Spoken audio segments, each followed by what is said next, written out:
Is working? Oh, great.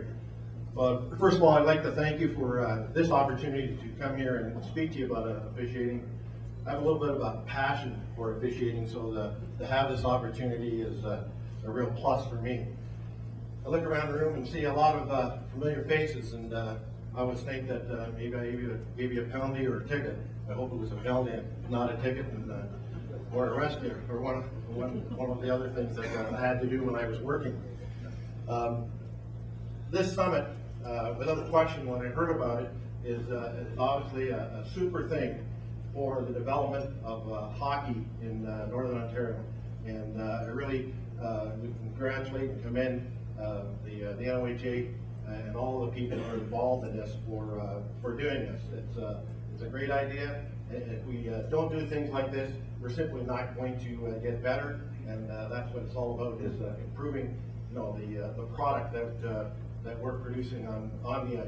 And I commend anybody that was involved. So, supervision and the challenges of an official in Northern Ontario. We'll start off with supervision, and when we look at the NOHA, and I'll stick to speaking about the NOHA, the selection of supervisors is a real challenge for us. People just don't stay in the game like they used to. And if I was to be sort of blatantly honest, I would suggest that in all of Northern Ontario, we have less than one sort of quality supervisor per district. And that's my opinion, right? And I'll tell you what my views are as far as how can we improve that, how can we improve on that. But the selection, as you'll see in another slide, we'll talk about the district referees and chiefs, them going out and recruiting as best they can, trying to find senior officials who will give back to the game. And I don't think it's any different than trying to find, the good coaches, the good trainers, the people to manage, the executive people. It is a challenge, and to keep people involved. The training is another area that's a challenge for us, and I don't think I would be misleading you by saying it's been at least 10 plus years since we had a supervisor's training seminar. 10 plus years, maybe even as close to 15 years. We want people to come out and do a job for us, but we're not giving them the tools to do that job. And I'm going to speak about that and talk about that a little bit more. Where we have done a really good job is producing supervisors manual. And I have a new product that Jason is working on right now, and I'm going through it to give him my ideas on what he can add to it. Some of the stuff that is fairly new, I'm going to show you actually one of the new things that we've developed to help the official do a better job, and I think we've done a really good job with that. Initially, it was started by Chris May, and Chris kept it going when he was in the executive technical director job, and I think that that has been done very well and should continue. When we look at mentoring, that's an area where I don't believe we've done a very good job at. Way back, and I'm going to say probably 20 years ago, we developed a program, Chris and I, we call the Junior Official Big Brother, Big Sister program. And essentially, what we did then is attach a senior official to a brand new referee. And that year, I think my numbers were correct. I think we had 31 young officials, and at the end of the year, we still had the 31 officials. Because that senior guy would meet with him, would referee the first couple of games with him, would be a phone pal or a texting pal now, but would support that young person. If there was any abuse, then he would be right there to protect them. And a lot of times the abuse wouldn't be there if I'm doing a game, which I did with a brand new level 1 official. They're not going to probably as quickly abuse that kid because of my presence there, right? And the kid would be much more comfortable there. I don't know why it never went. I'll take some of the responsibility because I don't think I pushed it hard enough. I don't think I appreciated at that time that the recruitment of officials was as big a problem as it is today. We look at the funding and the cost. Obviously, the money is always an issue. I will say that the supervision money, all right, is there. Can there be some adjustments? Obviously, we can always make some adjustments, pay us a lot more, but I won't get into that. The funds are there, but we can't get the people to go out and spend them. We'd obviously, if we're going to run a supervision seminar, then we would need, the funding to do that, come up with some way, to make that happen. Supervision coordinators are appointed by each district, and what they try and do is find somebody within the district. For an example, in North Bay, it's Tim Foster, and Tim would assign people to the games and try and get them out. We felt that if you give a person a responsibility, give them a bit of a schedule, then we would be able to get the people there. But I don't think it worked as well as we needed to make it work. Responsible for assigning, as I said, responsible for tracking the supervisions in the district, and as the games were being supervised, they'd be able to keep a record of each official. And the hope, the goal, was that every official would be supervised once. Every official would be supervised once. Now here's the kids who need the most supervision, and our goal is to get to them once. The OHL, I can tell you what we do in the OHL is that we supervise every pre-game, every exhibition game, every playoff game, and 40% of the regular season. So about 225, 230 regular season games, and then all the playoffs, all the exhibition. That I realize it's a different level of hockey and different. It's a business, obviously, at that level. So we have to put the best product on the ice. Or guys like Mike Molina, when he was in the league, would be all over our case. But we obviously put in more time. But these guys are our top amateur officials, and we're spending 10 to 15 games with them. And at the lower levels, the one who needs the most work, we're barely giving them one game of supervision, right? And the officials at the minor hockey level, at the amateur level, are starved for supervision. They want it, right? So the role of a supervisor. We did this quite a few years ago when I was on the, we call it Hockey Canada now, CAHA, whatever it was back then, Hockey Canada committee. We looked at three main roles. One was to support the buffer between the teams, the general managers, the organizations, and the official. A lot of times I could answer a question for a general manager, answer a question for a coach, and he would understand it. He might not agree with it, but he would understand, what the decision was and how it worked. Coach, absolutely the biggest thing. How do we make the official a better official, right? We look at the technical aspects of the official, his positioning, his procedures. We look at the judgment. How can we make them understand, what the rule is, how it's interpreted, and how to call it. Without question, that's the biggest part of a supervisor, especially at the lower levels. And then the evaluation, and that's what's really important to the officials.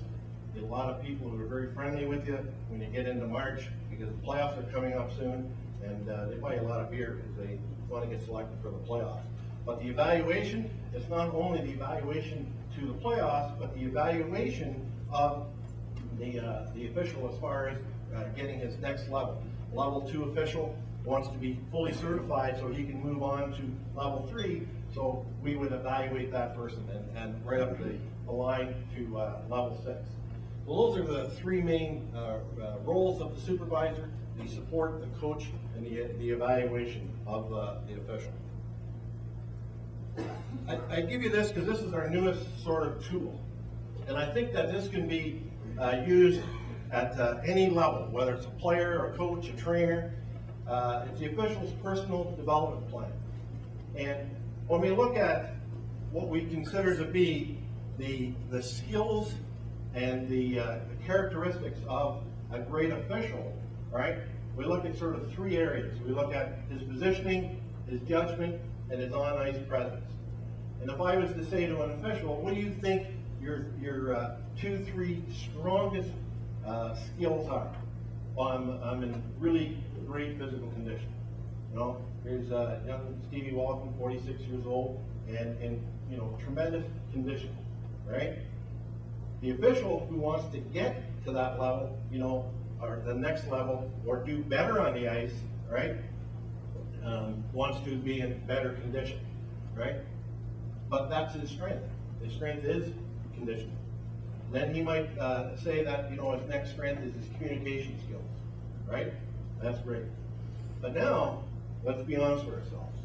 What, as an official, can we do better, right? And we usually put it in 3 points, 1, 2, and 3. And we'll say that rule knowledge is 1. We'll say that backward skating is number 2.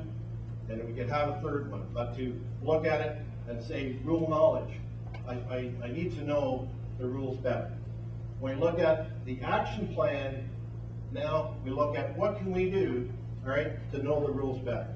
Read the rule book, all right? So I'm going to read the rule book front to back 3 times by the end of the month. Then I'll take a couple of sort of tests that I can get from the referee-in-chief, from a senior referee, and just see how I do. If your rule knowledge improves, what else improves? Communication, your body language, the tone of voice that you're using, your confidence, right? When you improve in one area, if you improve your skating, right, what else improves? Your positioning, your sight lines. If you have better positioning, you have better sight lines, you're obviously going to make better decisions, better judgments, right? And all of this, as we look at, and it doesn't matter what field you're in, this I used when I was working as a police officer. The young officer who wanted to become a detective. So we talked about, you know, what are their skills? What can we do, you know, now to get you ready to become a detective, right? And work on, you know, the different skills that would help in that area. The important thing is that we only do one thing at a time. So if we had skating, then we had our action plan as taking a power skating course, and then we had a timeline. We finished that, right? And we don't want to multitask here. We want to improve ourselves. We want to improve ourselves in that area. We don't want to forget what our strengths are, because our strengths are what got us to where we are. We still got to continue with our strengths. If I go into a rink and I'm looking at an official and I say, boy, that official's got a lot going for him. Really strong skater, really has good on-ice presence. He doesn't want to lose that, because that's what makes him noticeable, right? No different than a hockey player. What makes them noticeable is what they have to continue working on and maintain that high level, if not even get better at. But if you improve in areas that you're not as strong in, then I suggest that your overall product, you know, as an official, your overall skill level as a player is going to get better. This is a statement that Vern Buffy made, and Steve and I were talking, we believe it was about 1980. The quality and improvement of an official is directly related to the quality of supervision, right? The official still needs to have the passion. He still needs to have the attitude. He still needs to want to improve. And when I looked at an official, I was looking for a sponge. That's what I was looking for. A sponge that will just soak in all of the information that we want to give them. That was sort of the key for me in evaluating an official. And it didn't matter what level you're at. I can remember level 6 officials, Lynn and Tim Foster. You know, at the level 6 level, level and giving them information that I felt would make them a better official, right? They're already at the top of their game, right? But we can still fine tune them at the top of the game. No different with hockey players, with coaches, you know, taking risks, you know, trying to become better at what you're doing. Do we expect too much from minor hockey officials? Without question, right? They have to be, you know, the Andy Van Hellemans when they do their first game, right? Because that's the expectation of the players and especially the parents that are in the stand. And I'm not telling you anything you don't already know, right? But we have that expectation. And as we work through the sort of levels of hockey, it doesn't matter what level you're doing, right? Whether it's the Adam novice game or the midget AAA game. The expectation is that official is going to be perfect, right? It's going to be perfect. I never refereed a perfect game in my life, never. There was always things that I would have liked to have done better. At 3 no-hitters, games without penalties, I don't think that happens anymore. Oh, maybe it did once, not too long ago. But when you look at the expectation is you are not going to make a mistake. It's not possible. We all do. We make line changes as coaches we wish didn't make. We wanted a player out there to take the draw, and he's not there. And in hindsight, we think about it. Well, that's too late. The draw just happened, or it's happening, right? But we want to have that official, you know, be the best that, not the best, but to be perfect, right? Not the best that he can be, and give you an honest effort, because that's not good enough. Supervisors work, officiate, and have families and other activities. And in this day and age, and this is no secret to anybody either. I'm not telling you anything I already know. There's a lot of competition out there for the volunteer. There's a lot of competition out there. The kids all have different programs they want to be involved in, and you know, the demographics of the country is changing a lot. And without question, we have to sell our package and do a better job at it to keep our people involved. The supervisor, I think when he gets, or the referee, I think when he gets down near the end of the trail where he's been on the ice, you know, for X number of years, right, he really wants to do something else. It's no different than when you work at a job for 30 years, 35 years, you know, you move on and you want to do something else. Even as players, you want to do something else. You get into coaching, you get into managing, you get into marketing, you know, you want to do something else. And to keep that supervisor there is very, very difficult, right? What I believe, though, is if we can train them, if we can give them the skills, you know, to be a good supervisor, to walk into the room and have confidence in what he's saying and what he's trying to pass on to the official, I believe that we would keep a few more.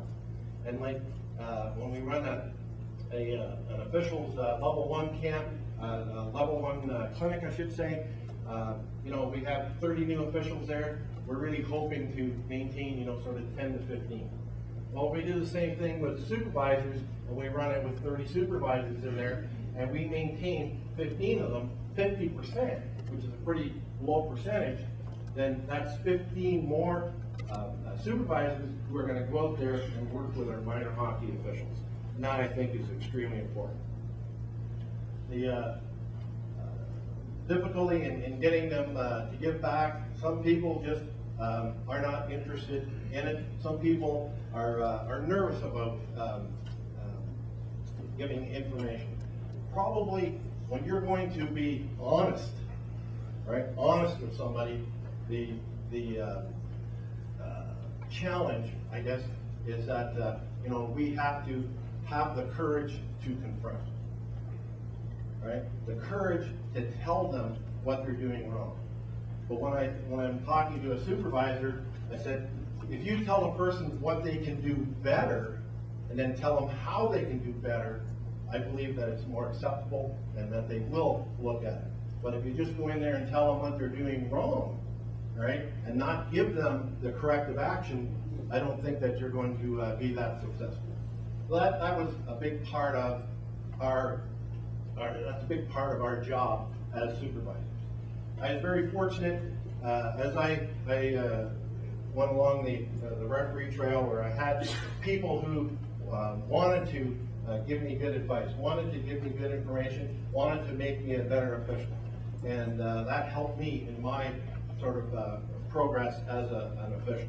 And I know that there's a lot of officials out there who have progressed, and I think every one of them, to a man or woman, would tell you that a big part of it was the support and direction they got from their supervisors, their referees and chiefs. Challenges of an official in Northern Ontario. I lived in a small town when I first came to Northern Ontario, town of 5,000. I now live in North Bay. I did live in another town, a small town of 1,000 people, and I kind of lived both of them, right? And some challenges are exactly the same whether you live in North Bay or you live in New Lister or in Mattice. Some of them are exactly the same. When we look at the list, the small towns, young officials attending the same school as the players. It's quite a challenge when you give a person a penalty, kick them out of the game, give them a game misconduct, and then sit next to them in the classroom the next day, right? First of all, it's a real challenge to call the penalty, right? And then have to, go to school, even if you're in the same schoolyard. I had one person tell me about a bullying incident that occurred, and it was in Toronto, which is not a small town, but it just happened that the referee, the young referee, went to the same school as the player he had to deal with. I know from living in small towns what it was like after I refereed a game and that town didn't win, right? And I was a police officer, so I had a little bit more authority, but if I owned a business, right, in that small town, then it impacted my business. And I know a referee who actually had to give up refereeing because he was afraid his business was going to go down the drain. And I think he was a good quality official, but he was in a small town, and that created problems for him, right? Senior officials work in the community, they rely on the local businesses, right? The local businesses to come and, obviously bring their business to their establishment. Geography and weather when traveling. I can tell you all kinds of stories about traveling in Northern Ontario, traveling to referee. Times when I didn't make it home simply because of the road and weather conditions.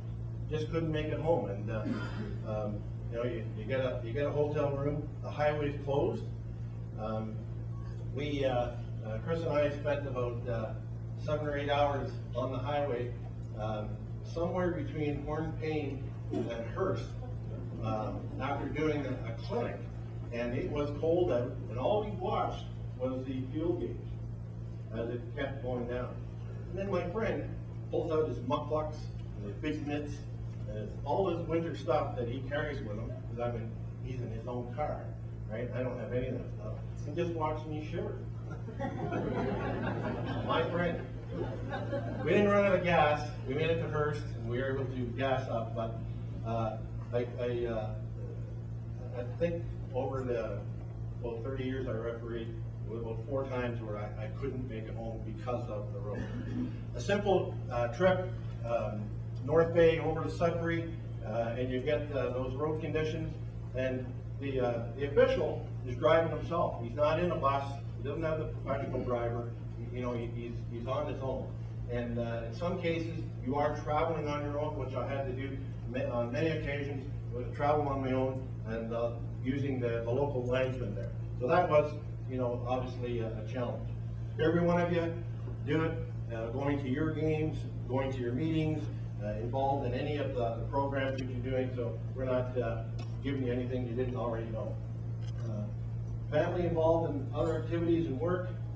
I had 2 daughters, both figure skaters, and you know, the calendar with my referee schedule and their skating schedule and all the other things, the brownies and Girl Guides, and I can't remember all the things they're involved in, but they I don't know, kept me and my wife going all the time. I was extremely fortunate because my wife worked at the rink, so we could keep all of our stuff there and at the Memorial Gardens in North Bay. So when the daughter finished school, she just had to get to the rink, and her skating stuff was there, and if she needed something, usually money, she just had to go to the office, and Sally would take it out of the till. No, just kidding.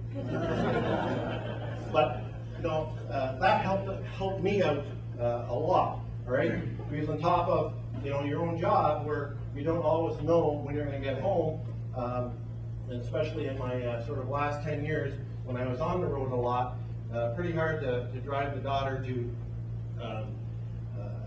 skating practice. When you're up in northern Ontario, quite a few miles away from home.